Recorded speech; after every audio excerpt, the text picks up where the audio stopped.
ஃப்ரெஷ்ஷாக ஒரு குளியலை போட்டு ஆமாடி உன் வீட்டில் உன்னை போட்டு சாப்பிடுக்கிறாங்கன்னு நினைக்கிறேன். ஆமாம் சார். என்ன நீ அண்ணன் கூப்பிடு, நான் உனக்கு வேணா எக்ஸ்ட்ரா போனஸ் போட்டு தரேன். நீ ஒழுங்கா வேலை பார்த்தீனா. காலேஜில் சேர்த்த பாடு இல்லை, அதுக்குள்ளே வேலை கமிச்சு விட்டுருச்சு எங்கள் ஆத்தா. ஐயோ பாவம்.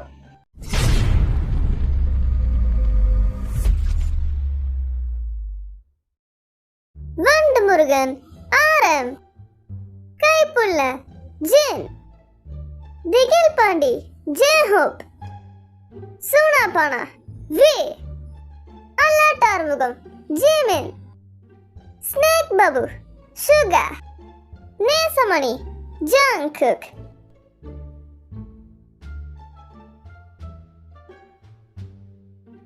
எங்கள் அம்மா பார்த்தீங்கன்னா என்ன புது ஸ்கூலில் சேர்க்க ஐடியா பண்ணுறாங்க. எனக்கு அதுக்கு சுத்தமாக விருப்பமே இல்லை. என் ஃப்ரெண்ட்ஸ் எல்லாம் விட்டு நான் அப்படியே வந்துட முடியாது. என் வீட்டில் ஒரே டார்ச்சராக இருக்குது. அதனால் கொஞ்ச நேரம் நான் தனியாக வெளியே போய் ஆகணும், இல்லாட்டி மண்டை வெடிச்சிடும் எனக்கு. ஆனால் அதுக்கு முன்னாடி வீட்டில் துணிமணி மடிக்க வேண்டிய வேலை இருக்குது. இதை முடிச்சுட்டு தான் கிளம்பணும், இல்லாட்டி அம்மா அப்பா அடிக்க வந்துடுவாங்க. என்ன வேறு ஸ்கூலில் சுத்தாலும் பிரச்சனை இல்லை. என் பசங்க சொன்னால் அங்கேயும் வருவானுங்க, நான் ஃப்ரெண்ட்ஸாக போவேன்.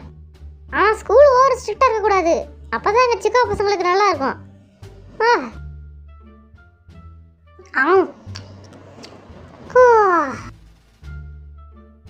வீட்டை விட்டு தனியாக இருந்தால் தான் ஜாலியாக இருக்குது. ஏன்னா இங்கே தொல்லை கொடுக்க யாரும் இல்லைல்லப்பா. வீட்டில் இருந்தால் அம்மா சொல்லிகிட்டே இருப்பாங்க. ஒரே டயர்டாக இருக்குது.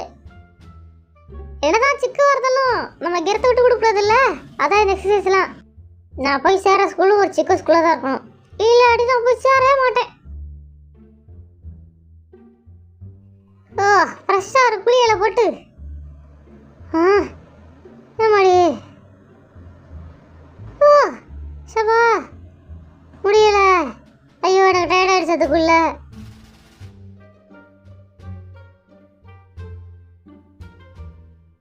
காலேஜ் முடிச்சதோட சரி, அதுக்கப்புறம் ஒரு வாட்டி கூட நான் நிம்மதியாக வீட்டில் இருந்ததில்ல. இதான் வேலைக்கு அமிச்சிட்டாங்களே, அப்புறம் எப்படி டெலிவரி பார்ட்னர் அமிச்சாங்க. இன்னும் நிறையா வேலை எனக்கு இருக்குது. சத்த நேரம் சும்மா ரோட்டில் சுற்றிட்டு அதுக்கப்புறம் டெலிவரி பண்ண போகணும். ஒரே அலுப்பாக இருக்குது எனக்கு. எந்த ஆர்டரையும் அக்செப்ட் பண்ணல நான். அதனால் இப்போ எந்த டெலிவரியும் நான் அப்படியே கொடுக்க போகல. எனக்கு கொஞ்சம் நிம்மதி வேணும்ல. எவ்வளோ வேலை பார்க்குறது? வீட்டில் அப்பா இருக்கார், ஜோப்பு இருக்கான், நான் மட்டும் தான் வேலை பார்க்கணுமா என்ன? அவங்களும் பார்க்குறாங்க தான் வேலை. இந்த அம்மா தான் இப்படி பண்ணுது, பிடிச்சி எல்லாரையும் வேலைக்கு போக சொல்லுது. என்னையை பார்த்துட்டு ஜீமினி வேலைக்கு அமைச்சிருச்சு. அவன் என்ன பாம்பனானோ, இன்னும் காலேஜில் கூட அவன் சேரல. அதுக்குள்ளே அவனை போட்டு வேலைக்கு போடான்னு பாடாப்படுத்தி அம்மாவுக்கு என்னதான் ஐடியானே தெரியல. எல்லாரையும் வேலைக்கு கிளம்பணும், அவ்வளோ காசு வரணுமா வீட்டுக்கு. அப்பாவும் ஜோப் மட்டும் வேலை பார்த்தா போதாதா? அவங்க தான் நல்ல வேலையாக இருக்க வேலையை.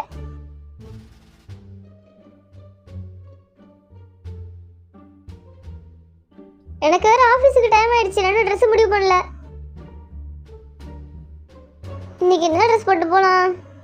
இது போட்டு போகலாமா? இது சொல்ல மாட்டாங்கள்ல. ஏன்னா நான் ட்ரெஸ்ஸுக்காகவே சூஸ் பண்ண கம்பெனி என்னென்னா ஐடி கம்பெனி. அங்கே தான் நம்ம எது போட்டு போனாலும் ஒன்றும் சொல்ல மாட்டாங்க. அதனாலவே அந்த கம்பெனி நான் சூஸ் பண்ணிக்கிட்டேன். நல்ல வேலை கிடச்சிருக்கு ஐடி கம்பெனியில் எனக்கு. அங்கே என்னது சொல்ல மாட்டாங்க. நான் கொஞ்சம் பெரிய போஸ்டிங்கில் தான் இருக்கேன். என்ன ட்ரெஸ்ஸு போட்டு போகிறதுனே பெரிய போராட்டமாக இருக்கேன். டெய்லி இதுமாதிரி யோசிச்சுட்டு உட்காந்துருக்கேன். ஆஃபீஸுக்கு டைம் ஆகிட்டே இருக்குது. இது நல்லா இருக்கா? சிம்பிளாகவும் போட்டு போகணும்ல. என்ன போடுறது? இந்த பேண்ட்டு போடணும்னு ஆசையாக இருக்குது. அவங்க எதுவும் சொல்ல மாட்டாங்க. இருந்தாலும் அதை போட்டால் ஒரு மாதிரி கலர் அடிக்குமோன்னு தோணுது. ஃபைனலாக இது தான் போட்டு வந்தேன் நான். கொஞ்சம் ஐடியில் வேலை பார்க்குறோம், எலகண்ட்டாக இருக்கணும் இல்லையா? எனக்குன்னு ஒரு தனி கேபினே கொடுத்துட்டாங்க பார்த்தீங்களா. நான் கொஞ்சம் நல்ல போஸ்டிங்கில் இருக்கிறதுனால எனக்கு அப்படி ஒரு என்னை யாரும் டிஸ்டர்ப் பண்ணாத மாதிரி தனியாக ஒரு கேபின் நான் அரேஞ்ச் பண்ணி கேட்டேன். அவங்களும் கொடுத்துட்டாங்க. பிரச்சனையே இல்லாமல் நான் இனிமேல் வேலை பார்க்கலாம். யாரும் என்னை கேட்க மாட்டாங்க எதுவும். நல்ல வேலை நைட் ஷிஃப்ட்லாம் எனக்கு கொடுக்கல. அது என்ன கொடுக்க போகிறாங்களோ தெரியல. கொடுத்தாங்கன்னா அளவு தான் நினைக்கிறேன். இந்த வேலையை நான் ரொம்ப ஜாலியாக தான் பார்த்துட்ருக்கேன். எனக்கு எந்த கஷ்டமும் இல்லை.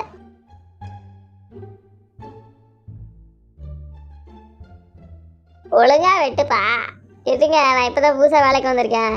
அட என்னப்பா, நான் எங்கே கோடு போட்டிருக்கேன், நீ எங்கே வெட்டிக்கிட்டு இருக்க? என் வீட்டில் எல்லாரும் மாதம் டெலிவரி பார்ட்னராக வேலை பார்த்தேன்னா அப்பப்போ ஆர்டர் எடுக்க மாட்டேன்னு சொல்லிட்டு இந்த வேலைக்கு சேர்த்து விட்டாங்க. எங்கள் அம்மா பலப்படுத்துது. புரியுதுப்பா தம்பி, கஷ்டம் எல்லார் குடும்பத்திலையும் இப்படி இருக்காங்க. காலேஜ் முடிச்சாலே போதும் வேலைக்கு சேர்த்து விட்டுறாங்க. உன்ன வயசு சின்ன பசங்களாம். அதனால தான் உனக்கு இந்த வேலையில் அவ்வளோதான் எக்ஸ்பீரியன்ஸ் இல்லை. சரி சரி, பார்த்து நான் உனக்கு கற்று தரேன். ஐயோ ஐயோ, என்னால் முடியலை. உன் வீட்டில் உன்னை போட்டு சாப்பிடுக்கிறாங்கன்னு நினைக்கிறேன். ஆமாம் சார். என்ன நீ அண்ணனை கூப்பிடு, நான் உனக்கு வேணா எக்ஸ்ட்ரா போனஸ் போட்டு தரேன், நீ ஒழுங்கா வேலை பார்த்தீங்கன்னா. இவர் ஏதோ நல்ல மனசுக்காரதாக இருக்காரு, இது செய்கிறாரு. வேற ஆளாக தான் செய்வாங்களா? சரி, இதெல்லாம் நீ வேலை பார்க்குறப்ப ஜாக்கிரதை வேலை பார்க்கணும், புரியுதா தம்பி? கை ஈஸியாக வெட்டிக்கும். அப்புறம் எனக்கு தெரியாது பார்த்துக்க. இந்த மாதிரி நிறைய பேருக்கு ஆகிருக்கு. புரியுதுண்ணே. நான் உனக்காக பொறுமையாக செய்ய விடுக்கிறேன். மற்றவங்களா இருந்தால் நீங்களே வேலை பாருங்கன்னு சொல்லிவிடுவேன். நீ சின்ன பையனா இருக்கியா, அதனால தான். அப்போ நான் மட்டும் தான் சின்ன பையன் உடனே வந்து வேலைக்கு சேர்ந்துட்டேன் போல. ஆமாம்மா, இந்த மாதிரி வேலைக்கெல்லாம் சீக்கிரமே சின்ன பசங்க வந்து சேர மாட்டாங்க. இந்த மாதிரி பார்த்து பார்த்து வேலை செய்ய வேண்டியதாக இருக்கும். நல்ல விதமாக நம்ம ஷேப் பண்ணணும். தப்பாக ஷேப் பண்ணோம்னா அப்புறம் மெஷர்மெண்ட் தப்பாயிடும். கரெக்டாக பண்ணணும், புரியுதா தம்பி?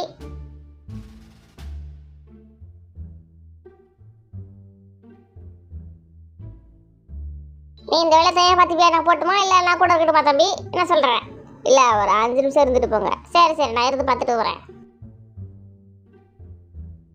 இதை அடுத்து ட்ரில்லு போடணும்ப்பா. ஓகேதா, பார்த்து கரெக்டான மெஷர்மெண்ட்டில் போட்டுரு. நான் எப்படி பண்ணணும்னு போட்டு காமிக்கிறேன் பாரு ஒரு வாட்டி. இல்லை பரவாயில்ல, கொடுங்க, நானே போடுறேன். ஆனால் போட்டு காமிக்கிறேன் பாருப்பா.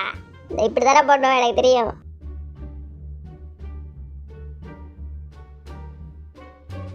எங்கள் அம்மா பொல்லாததுங்க. எங்கள் அண்ணன் கீழே வேலை பார்க்குறான், மேலே என்ன வேலைக்கு சேர்த்து விட்டுருச்சு. என்ன கொடுமை! யார் இந்த யூங்கின்ற பையன் கீழே வேலை பார்க்குறானே? ஆமாங்க. அடக்கடவுளே, பையனு வேலை பார்க்குற, நீங்க வேலை பார்க்குறியா? என்னப்பா படிக்கிற? இப்போ தானே 12th முடித்தேன். அதுக்குள்ளே வேலைக்கு வந்துட்டு என்ன விஷயம்? ஏற்கனவே 2 அண்ணனுங்க வேலைக்கு போகிறானுங்க. இருந்தாலும் என் கரகம் 12th முடிச்சுட்டு திரும்ப வேலைக்கு போனதாக இருக்குது. நீ இங்கே வேலைக்கு வந்திருக்கணும். ஆனால் அவன் செம்ம ஏமாற்றி எஸ்கே போயிட்டான். எனக்கு ஒன்றுமே தெரியாதுப்பா, நான்லாம் ஒன்றும் புரியாமல் தப்பு வேலையை பார்த்து விட்ருன்னு சொல்லி ஏமாற்றி வீட்டிலே உட்காந்துட்டான். அவனுக்கு பதிலாக நான் இங்கே வந்து வாக்கப்பட்டு உட்காந்துருக்கேன். கண்ணாடியை போட்டுட்டு வேலை பார்த்து தம்பி, கண்ணில் அப்புறம் பட்டுரும் பார்த்துக்க மரம். இவ்வளோ ஆபத்தான வேலைக்கு பிள்ளைங்களை சேர்த்து விடுவாங்க. ஓகே, 12th முடிச்சே நான் வீட்டில் விடல ஒரு செகண்டு கூட. காலேஜில் சேர்த்தா பாடு இல்லை, அதுக்குள்ளே வேலைக்கு அமுச்சு விட்டுருச்சு எங்கள் ஆத்தா. ஐயோ பாவம். 12th முடிச்சுட்டு கொஞ்ச நாள் வீட்டில் இருக்கிறதுக்கே அம்மா என்னை வேலைக்கு அமுச்சுடுச்சே. என்ன? சொல்லுப்பா. அப்போ காலேஜெல்லாம் முடிச்சிட்டேன்னா என்ன வீட்டில் இருக்க விடாது, அது சுத்தமாக எங்கள் அம்மா? வாய்ப்பு இருக்குது தம்பி, வாய்ப்பு இருக்குது. 5 பிள்ளைங்களை வச்சுட்டு 5 பிள்ளையும் வேலைக்கு போகணுமா? செல்ஃபிஷாக இருக்காங்கண்ணே எல்லாரும் வீட்டில். ஆமாம் தம்பி, என் வீட்டில் எப்படி இருப்பாங்க சில நேரம். இங்கே எல்லா நேரமும் அப்படிதான். கவலைப்படாத தம்பி, உனக்குன்னு ஒரு நாள் வரும், அன்னைக்கு எல்லாத்தையும் பார்த்துக்க. எல்லா நாளும் உனக்கு பிரச்சனையாகவே இருக்காது, சீக்கிரம் சரியாயிடும். நல்ல வேலை நீங்களாச்சும் பேசி துணைக்கு நல்லவங்க இருக்கீங்க. அதனால அந்த வேலையும் ஈஸியாக போகுது. என்ன கீ ஃப்ளோர்லேருந்து டம்மு டம்முன்னு சவுண்டு கேட்டுக்கிட்டே இருக்கு, என்ன ஆச்சு? உன் அண்ணன் தான் கீழே வேலை பார்த்துக்கிட்டு இருக்கான், இதே போட்டு உடச்சிக்கிட்டு இருக்கான் போல.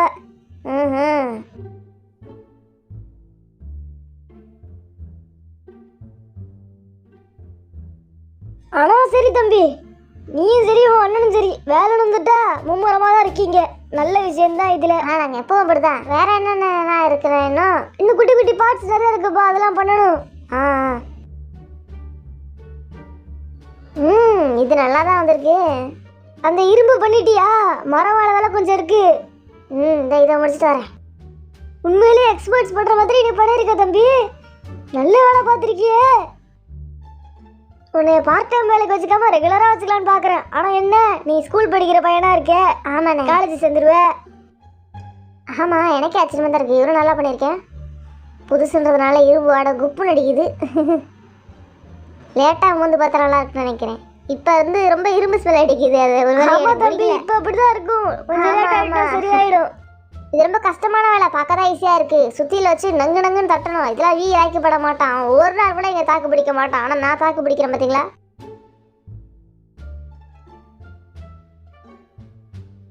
இந்த ஜின்னு வேறு காலங்காலத்தில் ஷாப்பிங்க்கு போயிட்டான். வீட்டுக்கு வந்து பார்த்து நான் வீட்டில் இருக்கிறத பார்த்து ஷாக்காயிருவானே. இன்றைக்கி நான் ஆஃபீஸ் லீவ் வேறு போட்டேன். சரி, கோவப்படம் பார்க்கறதுக்கு பதிலாக பாத்திரம் கழுவி வச்சுருவோம். ஒன்றுக்கு 2 பிள்ளைங்க வேலைக்கு போகுது. நான் எதுக்கு வேலைக்கு போய்கிட்டு? லீவ் எடுத்தால் பிரச்சனை இல்லை ஒன்றும். பிள்ளைங்களெல்லாம் எதுக்கு வைக்கிறோம்? அப்பாவுக்கு அடுத்து அதுங்க வேலை பார்த்து அப்பாவை பார்த்துக்கிறதுக்கு தான் பிள்ளைங்களாம் இருக்குது. அதனால் அதுங்க வேலைக்கு போக ஆரம்பிச்சிருச்சு. நான் வேலைக்கு போன கடமை முடிஞ்சிச்சுன்னு அர்த்தம். இனிமேல் நான் வீட்டில் உட்காந்து திக்கிறது தூங்குறது அதான் என் வேலையாக இருக்கணும். பிள்ளைங்க சம்பாரித்து என்னை பத்திரமா பார்த்துக்கணும். பார்த்தீங்களா, சாப்பாடு ஆர்டர் பண்ணியிருக்கேன். இப்படி தான் சுவையாக சாப்பிடணும். வயசாகிடுச்சு, சாப்பிட்டு தான் இனிமேல் அனுபவிக்கணும். ஜேஹோப்புக்கு நல்ல வேலை கிடச்சிருக்கு. எனக்கு ஆச்சரியமாக இருக்குது. என்னை விட பெரிய வேலையெல்லாம் இருக்கான். எனக்கு பெருமையாகவும் தான் இருக்குது. சுகர் என்ன பண்ணுறான்னு தெரில. அவன் இப்போ 2 வேலைக்கு போகிறானாமா, கேள்விப்பட்டேன் மாற்றி மாற்றி.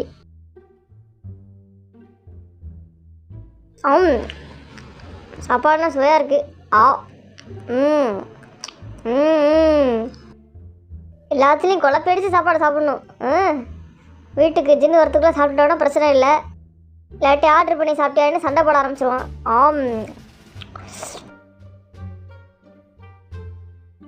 டிவியில் என்ன ஷோ ஓடுது? இந்த காமெடி ஷோ தான் போடுவோம். நகைச்சுவை பார்த்துக்கிட்டே சாப்பிட்டா தான் ஜாலியாக இருக்கும். இப்போ சாப்பிட்டது தடையமே இல்லாமல் கழுவி வச்சுருவோம். இல்லாட்டி வீட்டுக்கு வந்தால் மாட்டிப்போம். எப்படி சாப்பாடு டப்பாலாம் இங்கே இருக்குது, புதுசாக இருக்குது அப்படின்னு சின்ன கேள்வி கேட்க ஆரம்பிச்சிருவான். சரி, நல்ல சாப்பாடு சுவையாக இருந்துச்சு. இப்போ கொஞ்சம் நேரம் ஃபேஸ்புக் பார்ப்போம். வயசாயிட்டாலே எல்லாரும் அந்த ஆப்பு தானே பார்க்குறாங்க. இப்போலாம் பல்லும் சரியில்லை. சாப்பிட்ட உடனே பல்லு விளக்க வேண்டியதாக இருக்குது.